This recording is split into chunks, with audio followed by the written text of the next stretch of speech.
Hello there, More here, and thank you for joining me on my channel today. Today we're going to get into a video and do a champion guide on Spotlight on Vrask. However you say his name. He's a Spirit Affinity champion. He's an epic champion as well, but he is an HP-based champion, and he can be very viable for a dedicated healer for almost any team in almost any composition or content of the game. So, let's get into it. His kit. His A1 attacks one enemy, fills this champion's turn meter by 20%, which is pretty darn cool from an A1, if this attack is critical. Now, when we get to the rest of his kit, you're going to find out why it's just always going to work, because the crit rate, 100% crit rate, is the best way to go for Vrask. If you have Vrask, 100% crit rate is the best and primary stat you need to focus on first. I know he's HP. You'll see why I'm talking about in just a minute. HP is the second stat. Crit rate is first. But before we get there, his second A2. His A2 is one that you're probably hardly ever going to actually use. Attacks one enemy. That is a typical A1 in most any other champion across the game, right? But his A1 is attacks one enemy, but then fills the turn meter by 20% if it crits. Here's his A3. This is why he's going to crit. Heals all allies by 10% of this champion's max HP, max, not the current, but the max HP when he inflicts a critical hit. What? Everybody on the team gets a heal, including himself, by 10% of his max HP whenever he crits. So you're always going to build 100% crit rate because that's just the best way to do him. His A1 is going to give him 20% turn meter increase whenever he attacks with his A1.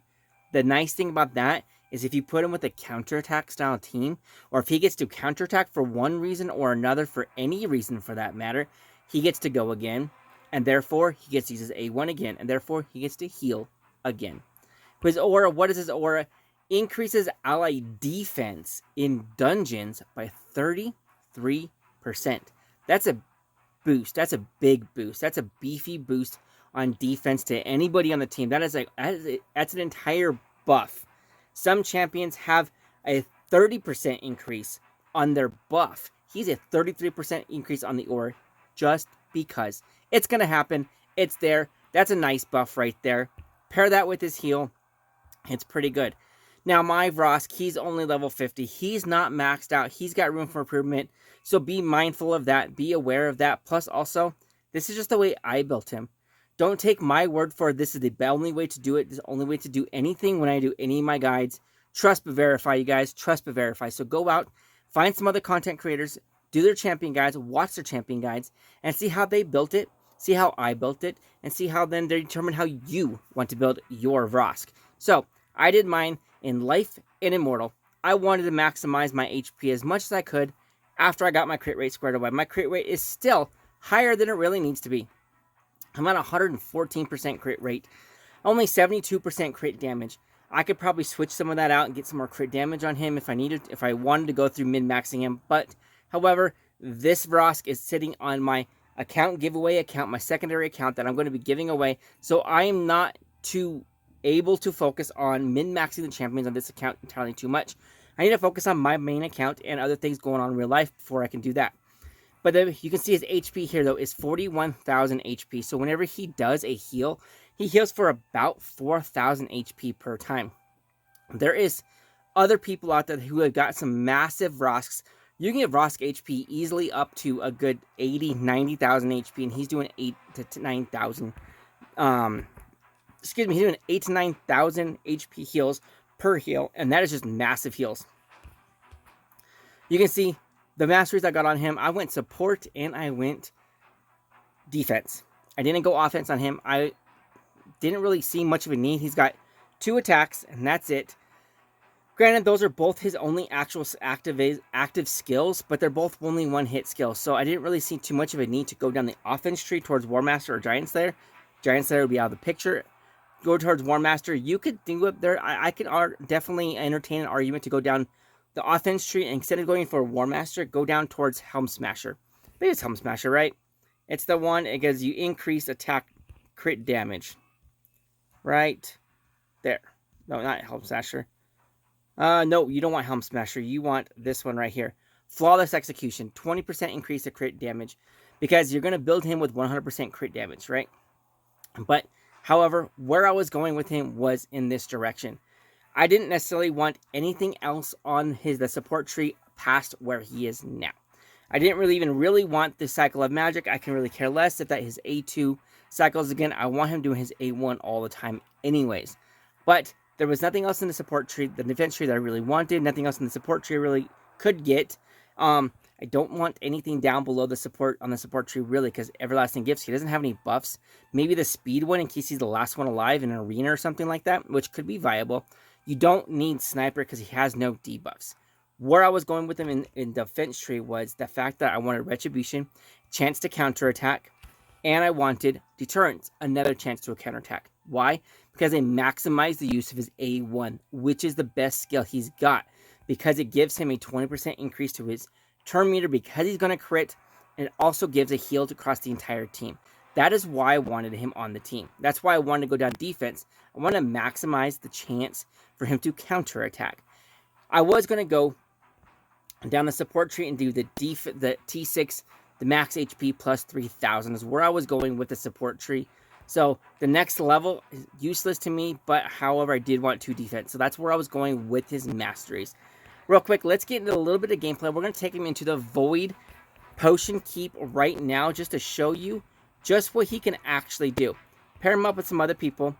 On this account, I have yet to do stage 15. We're going to do stage 14. No. We'll do stage 12. I don't want to take entirely too long. This is the team I've got going on. I got Smash Lord. I've got, Jizzo, Vrask, Canoness, and I got a Steel Skull. Look at this. I got 3 level 3 5 stars, only 2 6 stars, and I got Smash Lord in there, so 33% increased HP. So I got the HP boost in there for both Vrask and for Smash Lord because they're both HP-based champions. Both of them do damage based on their HP, so I got that in there, so they're going to increase their actual damage output. But you can see Vrask's heal, because that's what he does. That is why you use a Vrask, is for his heal, because there's no other reason really to use it, because it's only turn meter increase to himself, nobody else on the team. Boom, heal the entire team 4,000 to 5,000 depending on the person.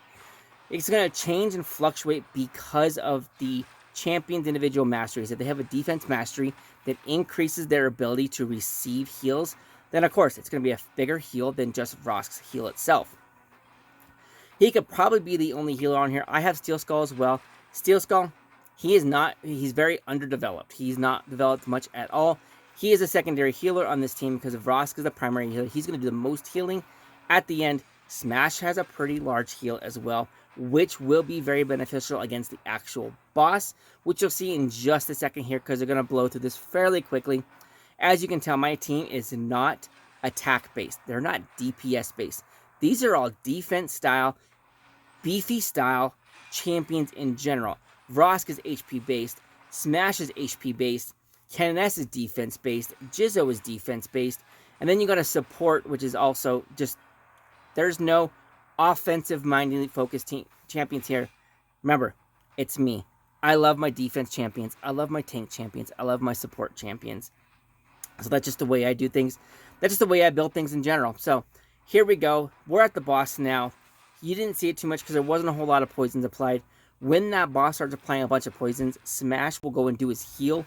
And his heal is increased by every debuff on your allies. So I'm not going to get too much into it. Just to let you know, he's got a massive heal. He's got an AoE attack as well. But if you want to get more depth on his Smash Lord, go ahead and check out the corner. I'll put a card up there. I've done a guide on him. Go check it out and see just what he can actually do. There's an amazing combo I did with him in that guide with Ironclad. Turn Ironclad's passive into a major 20,000k AoE attack on a heal. It's awesome. But you can see Vrask is just healing people up, keeping people alive with his crits. Because that's just why he is there.